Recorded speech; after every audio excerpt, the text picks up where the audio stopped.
ये social media ना एक ऐसी जगह है जिसका तुम यूज दो तरीकों से कर सकते हो। या तो तुम इसका पॉजिटिवली यूज करके अपनी लाइफ को चेंज कर सकते हो, और दूसरी तरफ यही सोशल मीडिया तुम्हारी जिंदगी तक बर्बाद कर सकता है। और मैं सिर्फ पैसों के मामले में या फिर इमेज की बात नहीं कर रहा हूँ, ये लिटरली तुम्हारी जान भी ले सकता है। और ये चीज शायद तुम इमेजिन नहीं कर सकते। और हम इस वीडियो के अंदर कुछ ऐसे केसेस के बारे में बात करेंगे जहाँ पर मासूम लोगों की जिंदगी को सोशल मीडिया ने खराब करके रख दिया और उसमें उनकी कोई गलती नहीं थी। एंड मैं तुम्हें सच बता रहा हूँ कि इस वीडियो के एंड तक तुम्हें सोशल मीडिया और यहाँ पर जो भी चलता है उससे घिन आने लगेगी कि आखिर लोग किस हद तक गिर सकते हैं।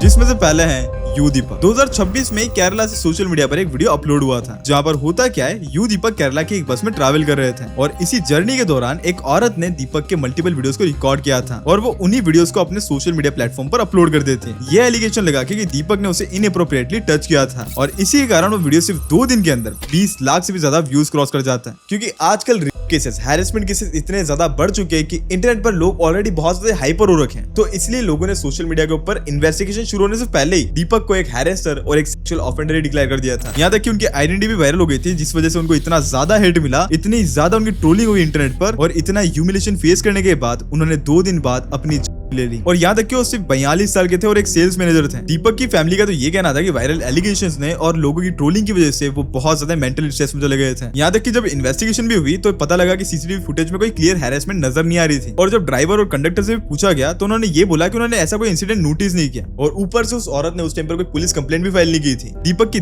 के बाद वुमेन के अगेंस्ट अबेटमेंट ऑफ का केस रजिस्टर हुआ। उस लड़के को पुलिस ने अरेस्ट भी किया, लेकिन बाद में उसको बेल मिल गई। लेकिन इस इंसिडेंट का मेन पॉइंट ये है कि इंटरनेट पर लोगों ने एविडेंस प्रॉपर्ली चेक होने से पहले ही दीपक को एक गिल्टी डिक्लेयर कर दिया और उन्होंने उसे सोशल मीडिया पर पब्लिकली पनिश कर दिया। मतलब जब तक हमें 2 साइड की स्टोरीज नहीं पता है तो भाई हम उस पर अपना प्रॉपर्ली ओपिनियन दे नहीं सकते। नंबर 2, प्रांशु उज्जैन मध्य प्रदेश का क्लास 10th का एक स्टूडेंट था जिसने खुद से मेकअप सीखा था और जो उसने सीखा था वही अपने इंस्टाग्राम पर ट्यूटोरियल्स बनाता था और वही रील्स को पोस्ट करता था। उसका ड्रीम ये था कि वो अपने फ्यूचर में मेकअप और फैशन के फील्ड में जाए। रिपोर्ट्स के अकॉर्डिंग उसकी मदर भी उसकी पैशन को सपोर्ट करती थी। लेकिन 2023 की दिवाली के अराउंड प्रांशु ने एक ट्रांजिशन रील अपलोड की जिसमें वो मेकअप और साड़ी पहने हुए नजर आता है। उसके लिए तो जस्ट एक रील ही थी, लेकिन जब वो वीडियो वायरल हुआ लोगों ने उसका इतना ज्यादा मजाक बनाया, उसको इतना ज्यादा ट्रोल किया क्योंकि वो मेकअप कर रहा है और साड़ी पहन रहा है, क्योंकि वो एक लड़के जैसा दिख रहा है और उसका स्टाइल बहुत ज्यादा फेमिनिन है। लोग उसको यही समझ रहे थे कि वो एलजीबीटी कम्युनिटी से और उस पर होमोफोबिक कमेंट्स कर रहे थे। ये जो हैरेसमेंट है कई दिनों तक कंटिन्यू हुआ, बल्कि उसने किसी को कुछ नहीं किया था। वो जस्ट अपने आप को मेकअप और फैशन के थ्रू एक्सप्रेस करना चाह रहा था जैसे वो रहना चाहता था और उसका ये बिहेवियर और स्टाइल बहुत ज्यादा फेमिनिन था। पर इसका मतलब ये नहीं कि भाई तुम उसका इतना मजाक बनाओगे, उसको एक मीम बना दोगे। इसलिए 21 नवंबर 2023 को प्रांशु ने खुद की ले ली। उसकी फैमिली और एलजीबीटीक्यू एक्टिविस्ट थे, उन्होंने ये बोला कि उसकी कंटिन्यूअस ऑनलाइन ट्रोलिंग की वजह से और बुलिंग की वजह से उसकी मेंटल हेल्थ को बहुत ज्यादा अफेक्ट किया था और इसी चीज की वजह से वो ये स्टेप लेने पर बहुत ज्यादा मजबूर हो गया। सबसे डिस्टर्बिंग बात तो ये थी कि प्रांशु के जाने के बाद भी कुछ लोग उसकी आरआईबी पोस्ट के ऊपर उसका मजाक बना रहे थे। तुम ऐसा मान लो कि ट्रोलिंग तक तो सीमित नहीं था, भाई ट्रोलिंग से बहुत ज्यादा ऊपर जा चुका था। चलो मान लिया कि वो एलजीबीटी कम्युनिटी से या फिर कुछ भी है, लेकिन उसका इतना मजाक बनाना कि भाई तुम इंसानियत ही भूल जाओ। उसको लिटरली इग्नोर भी किया जा सकता था, पर ये बहुत ज्यादा हद पार कर गया था। और जब लोग किसी के बाद भी उसका मजाक बनाना बंद ना करे तो भाई ये बहुत ज्यादा सिक मेंटेलिटी है। नंबर 3, नीलोटपाल दास एंड अभिजीत नाथ। नीलोटपाल दास और अभिजीत नाथ गुवाहाटी के रहने वाले 2 दोस्त थे और जहाँ पर नीलोटपाल दास म्यूजिक से बहुत ज्यादा कनेक्टेड थे और अभिजीत अपना बिजनेस करते थे। लेकिन वही दोनों एक प्लान बनाते कि वो 8 जून 2018 को आसाम जाएंगे और वहाँ का एक करबी अंगलोंग डिस्ट्रिक्ट है जहाँ पर वो कंगथीलंगसो वाटरफॉल घूमने गए थे। और शायद उन्होंने अपने सपने में भी इमेजिन नहीं किया होगा कि वहां पर पहुंचने से पहले ही वहां पर एक व्हाट्सएप रूमर पहुंच जाएगा। लेकिन उस टाइम पर असम के कई सारे एरियाज में व्हाट्सएप पर कई सारे मैसेजेस सर्कुलेट हो रहे थे। इन मैसेजेस में लोगों को वार्निंग दी जा रही थी कि उस एरिया में सावधान रहना, उनके शहर के अंदर बच्चे पकड़ने वाले घूम रहे हैं। इन मैसेजेस के साथ लेकिन एक गलती हो गई कि इन्होंने प्रॉपर्ली बताया नहीं कि आखिर वो कौन है और कैसा दिखता है। लेकिन व्हाट्सएप पर वो मैसेज बहुत बार फॉरवर्ड हो चुका था और यहाँ तक कि जो वहाँ के लोकल्स थे उनके अंदर डर का माहौल ऑलरेडी बन चुका था और वो बहुत ज्यादा किसी के ऊपर भी शक कर रहे थे। और ऊपर से नीलोटपाल और अभिजीत उस एरिया के लोकल तो थे नहीं, वो आउटसाइडर थे। इसी वजह से उनके लोकल्स को ये लगा कि ये किडनैपर्स हैं। और तभी वाटरफॉल से रिटर्न होते वक्त पंजूरी कचारी विलेज के पास एक मॉब ने उनकी गाड़ी को घेर लिया और उस भीड़ को लगा कि वो दोनों ही किडनैपर्स हैं। और उन दोनों ने एक्सप्लेन करने की कोशिश की कि वो दोनों किडनैपर्स नहीं है, उनसे कुछ गलती हो गई है। लेकिन एक पागल भीड़ को समझाना कोई सेंस नहीं बनाता। उस पूरी भीड़ ने उनके ऊपर हमला कर दिया और वहीं पर उन दोनों की लिखी। और यहाँ तक कि रिपोर्ट्स में भी ये पता लगा कि वो किडनैपर्स नहीं थे, वो दो दोस्त थे जो कि वहाँ पर सिर्फ घूमने के लिए गए थे, लेकिन एक व्हाट्सएप मैसेज ने सब कुछ खराब करके रख दिया। इस केस का ट्रायल लगभग 8 साल चला और 20 अप्रैल 2026 को 45 अक्यूज में से 20 लोग गिल्टी प्रूव हुए और जो बाकी 25 लोग थे उनकी एविडेंस की कमी की वजह से वो एक्विट हो गए और जो 20 लोग थे उनको लाइफ इम्प्रिजनमेंट मिली। कोर्ट ने ये बोला कि वहाँ के लोकेलिटी के बहुत सारे लोग इस चीज में इन्वॉल्व थे। और पता है इस केस का जो मेन पॉइंट था वो ये था कि वो जो र्यूमर जिसने भेजा था या फिर उसने फैलाया था उसके लिए तो जस्ट एक व्हाट्सएप मैसेज था, लेकिन वहीं पर इसी व्हाट्सएप मैसेज के चक्कर में किसी की वहां पर चली गई। नंबर 3, अनीता बिश्नोई। ये एक राजस्थान की सोशल मीडिया इन्फ्लुएंसर है जिनके फेसबुक पर 1.3 मिलियन और इंस्टाग्राम पर 6.5 लाख से भी ज्यादा फॉलोअर्स हैं, जहां पर ये वही राजस्थानी कल्चर और सोशल अवेयरनेस वाले कंटेंट बनाती है। एक दिन होता क्या है, अनीता वुमेन्स क्लोथिंग के ऊपर और सोशल वैल्यूज के ऊपर अपने ओपिनियन वाली वीडियो पोस्ट कर देती है। उसके बाद होता क्या है, लोगों ने उनको बहुत ज्यादा हेविली ट्रोल किया, उन्हें इतना ज्यादा हेट मिला, कोई उन्हें पर्सनली कमेंट्स कर रहा है, उन्हें अब्यूज कर रहे हैं और यहाँ तक कि उनके हस्बैंड के अकॉर्डिंग तो उनको बहुत ज्यादा थ्रेट्स मिलने लग गए थे। साथ में बैक एंड उनके एक जमीन को लेकर विवाद भी चल रहा था जिसने चीजों को और भी ज्यादा खराब कर दिया। इसलिए वो एक दिन इंस्टाग्राम पर लाइव आती है जिसको लगभग 1300 लोग देख रहे थे और उन्होंने एक्यूज किया कि एक दूसरा इन्फ्लुएंसर है जिसका नाम है माला नाम, वो लगातार उनको टारगेट कर रहा है। और यहाँ तक कि उन्होंने ये भी बताया कि उनके खिलाफ कोऑर्डिनेटेड एक कैंपेन चलाया जा रहा है और यहाँ तक कि उन्होंने ये बोला कि उनको बहुत ज्यादा बदनाम करने की कोशिश की जा रही है। उन्होंने ये बोला कि उनका रेपुटेशन खराब करने से उनको कुछ नहीं मिलेगा। और इसी लाइव के दौरान उन्होंने कर ली। उनके हस्बैंड तुरंत घर पे पहुंचे और उन्हें तुरंत जोधपुर के एमडीएम हॉस्पिटल ले गए, जहां पर उन्हें आईसीयू में भर्ती किया गया। और ये स्टेप उन्होंने इसलिए लिया क्योंकि साइबर हैरेसमेंट और ऑनलाइन उन्हें बहुत ज्यादा थ्रेट्स मिल रहे थे। वैसे तो अपने सोशल मीडिया प्लेटफॉर्म पर वापस से एक्टिव हो चुके हैं, लेकिन कई बार कई सारे लोग ये सोशल मीडिया की ट्रोलिंग या फिर हेट को झेल नहीं पाते क्योंकि उनको इतनी हेट और ट्रोलिंग की आदत ही नहीं होती है। लेकिन अगर तुम सोशल मीडिया पर काम कर रहे हो देन भाई तुम्हें सेंसिटिव थोड़ा कम रहना पड़ेगा, यहाँ पर तुम्हें हेट झेलने की आदत डालनी पड़ेगी। Number 5, baby doll Archie. 2025 में इंस्टाग्राम पर बेबी डॉल आर्ची नाम से एक अकाउंट बहुत ज्यादा वायरल हो रहा था। उस अकाउंट के ऊपर एक सुंदर सी लड़की एआई जनरेटेड रील्स बना रही थी और यहाँ तक कि वो अपने ही फोटोज को अपलोड कर रही थी। और यहाँ तक कि उसने अपने अकाउंट पर एक ट्रांसफॉर्मेशन रील भी डाली जो कि एक कॉमन इंडस्ट्री से जुड़ी हुई थी। और उन्हीं कुछ पोस्ट के बाद वो अकाउंट बहुत ज्यादा वायरल होने लग गया। यहाँ तक कि उस अकाउंट पर एक और रील आई थी जहाँ पर वो अमूल गर्ल बन के नाच रही थी और इसी कारण कुछ ही दिनों में वो अकाउंट पर 1.2 से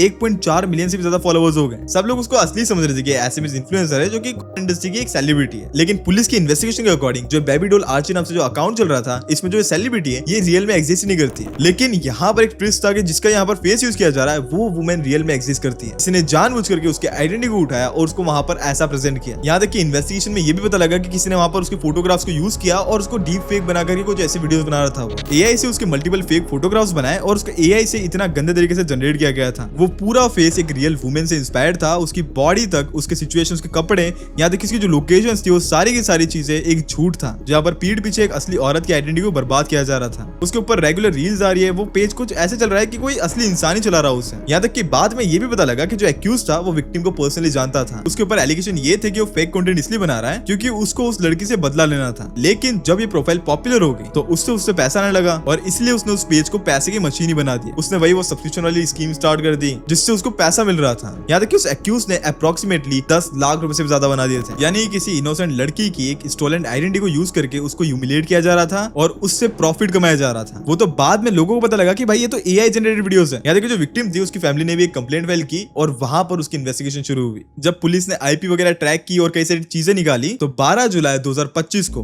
प्रतिम बोरा नाम से एक मैकेनिकल इंजीनियर था जिसको टिनसुकिया से अरेस्ट किया गया। मतलब इंटरनेट पर इतने सारे मिलियंस में लोग एक ऐसी पर्सनैलिटी को फॉलो कर रहे थे जो कि बिल्कुल ही फेक था और जो पर्सनैलिटी थी वो एक रियल वुमेन थी। उसका फेस इस तरीके से यूज करके एक अडल्ट इंडस्ट्री से जोड़ के उसकी आइडेंटिटी और उसकी रेपुटेशन दोनों ही बर्बाद कर दी थी। अब वो वीडियोस तो भाई इंटरनेट पर ऐसे वायरल हो गई, उसके ऊपर फॉलोअर्स भी आ गए, तो उस चीज को हटाना भाई वहां से बहुत ज्यादा मुश्किल है। अब उस लड़की का तो वहां पर नाम बहुत ज्यादा खराब हो गया। उसने कभी भी एडल्ट इंडस्ट्री को ज्वाइन नहीं किया था, फिर भी उसके साथ ऐसा हुआ तो भाई ये बहुत ज्यादा डिप्रेसिंग चीज होगी उसके लिए और उसके ऊपर क्या बीत रही होगी उस टाइम पर वो वही जान सकती है। नंबर 6, कुल्लड़ पिज्जा कपल। सेहज अरोरा और गुरप्रीत कौर जलंधर के फूड क्रिएटर्स थे और उन्होंने एक स्टार्टअप बनाया था। उनके पास एक यूनिक कॉन्सेप्ट था जो कि कुल्लड़ पिज्जा था, जो कि सोशल मीडिया पर बहुत ज्यादा वायरल हुआ था, जिसके बाद उनके फूड बिजनेस को बहुत ज्यादा मैसिव पॉपुलैरिटी भी मिली थी। लोग उनकी शॉप पर वीडियोस बनाने आते थे और जो उनके ऊपर वीडियोस बनाता था वो वायरल भी होती थी। और यहाँ तक कि वो दोनों के दोनों इंस्टाग्राम इन्फ्लुएंसर बन गए थे। ब्रांड प्रमोशंस और ऑनलाइन कंटेंट के थ्रू उनका करियर बहुत ज्यादा बढ़िया चल रहा था। सोशल मीडिया ने उन्हें बहुत ज्यादा फेमस बनाया, उनकी लाइफ को चेंज करके रख दिया। लेकिन बाद में यही सोशल मीडिया उनकी लाइफ का एक बहुत बुरा पार्ट बन के कराया गया। लेकिन 2023 में इंटरनेट पर उनकी एक इंटीमेट वीडियो सर्कुलेट हो गई। वो वीडियो टेलीग्राम, व्हाट्सएप, इंस्टाग्राम सब जगह पर ही चला गया। उस कपल का ये कहना था कि वो वीडियो फेक है और मॉफ की गई। यहाँ तक कि उन्होंने ये भी बोला कि उन्हें पहले ब्लैकमेल करने की कोशिश की गई थी और जब उन्होंने पैसे नहीं दिए तो उनकी क्लिप को वायरल कर दिया। उन्होंने पुलिस कंप्लेंट भी फाइल की थी और उनकी वीडियो को भी हटा दिया गया था, लेकिन पूरी तरीके से नहीं। वो वीडियो सर्कुलेट होने के बाद लोग सिर्फ उस वीडियो को शेयर नहीं कर रहे थे, बल्कि लोगों ने उसके ऊपर मीम्स बनाए, उसके ऊपर कई सारे लोग रिएक्शन वीडियोस बना रहे हैं, उनके कमेंट सेक्शन में कई सारे लोग उनके ऊपर वल्गर कमेंट्स कर रहे हैं, उनका एक तरीके से बहुत गंदे तरीके से मजाक बना रहे हैं। उनके हर वीडियो के कमेंट सेक्शन में लोग इसी के बारे में बात कर रहे हैं। यहाँ तक उनके फैमिली मेंबर्स और उनके बच्चे तक को इसमें ट्रैक कर रहे हैं। जो इंसिडेंट उनके लिए बहुत ज्यादा प्राइवेट था और बहुत ज्यादा ट्रॉमेटिक था, इंटरनेट पर वही चीज लोगों के लिए एक एंटरटेनमेंट बन चुकी थी। वो जब भी अपनी कोई फूड या बिजनेस की वीडियो अपलोड करते थे तो उनके ऊपर वही कमेंट आता। अगर उन्होंने कोई फैमिली फोटो अपलोड की, कोई फेस्टिवल सेलिब्रेट कर या अपने बच्चे के साथ कंटेंट बना रहे हैं, कमेंट्स पे लोग उसी वीडियो के बारे में बार बार बातें करना स्टार्ट कर देते थे। इंटरनेट ने उनकी पूरी कंप्लीट आइडेंटिटी को डिस्ट्रॉय करके रख दिया। भूल गए कि भाई वो बिजनेस ओनर्स हैं। उनको ये भी नहीं पड़ी कि भाई ये इंसान है, उन पर क्या बीती होगी। उनकी भी फैमिली है, उनकी भी प्राइवेसी है। उनके लिए नॉर्मल कंटेंट बनाना भी बहुत ज्यादा मुश्किल हो गया था, क्योंकि उनके जो ट्रोलर्स थे वो उनकी वही पास्ट को उठाकर बार बार वही बात कर रहे थे। उसके बाद होना क्या था, कुल्हड़ पिज़्ज़ा कपल का कंप्लीट बिजनेस खत्म हो गया और यहाँ तक कि उनकी पब्लिक इमेज भी बहुत ज्यादा डैमेज हो गई। उन्होंने कई बार लोगों से रिक्वेस्ट भी की वीडियो को शेयर मत करो और उनकी फैमिली को अकेला छोड़ दो। लेकिन एक बार जब कोई इंटरनेट पर वीडियो वायरल हो जाता है या फिर कुछ भी इंटरनेट पर आ जाता है तो उसको इंटरनेट से रिमूव करना एकदम नेक्स्ट टू इम्पॉसिबल ही है। ऊपर से वो एक पॉडकास्ट पर आकर रो भी रहे थे और उन्होंने ये बताया कि किस चीज से उन्हें गुजरना पड़ा इस वीडियो के बाद। और यहाँ तक कि उन्होंने ये भी बताया कि उनको आसपास रहना भी बहुत ज्यादा मुश्किल हो रहा था, इसलिए उनकी फैमिली मजबूर हो गई कि उनको इंडिया ही छोड़ना पड़ा। और स्टिल वो अपने सोशल मीडिया पर एक्टिव है। पर ऐसे कुछ गधे लोग भी हैं जो कि अभी भी इस बात पर उनको ट्रोल करते रहते हैं। इतनी बेरोजगारी भाई भारत में यहीं से पता लग जाता है। ऐसी और कौन से इंसिडेंट्स है जिसकी वजह से लोगों की जिंदगी बहुत ज्यादा अफेक्ट हो गई। तुम्हें सारे इंसिडेंट्स के बारे में मुझे कमेंट सेक्शन में बता सकते हो। बाकी तो तुम्हें ये वीडियो कैसी लगी मुझे अपने ओपिनियन भी कमेंट सेक्शन में बताओ, और क्या मुझे ऐसे टॉपिक्स को और एक्सप्लोर करना चाहिए मुझे सजेशन दो। एंड मुझे इंस्टाग्राम पर जाकर फॉलो कर सकते हो, वहां पर हम क्रेजी कंटेंट बनाने की कोशिश कर रहे हैं, तो जाओ जाकर फॉलो कर लो। एंड मिलते हैं नेक्स्ट वीडियो में, तब तक के लिए पीस एंड लव एंड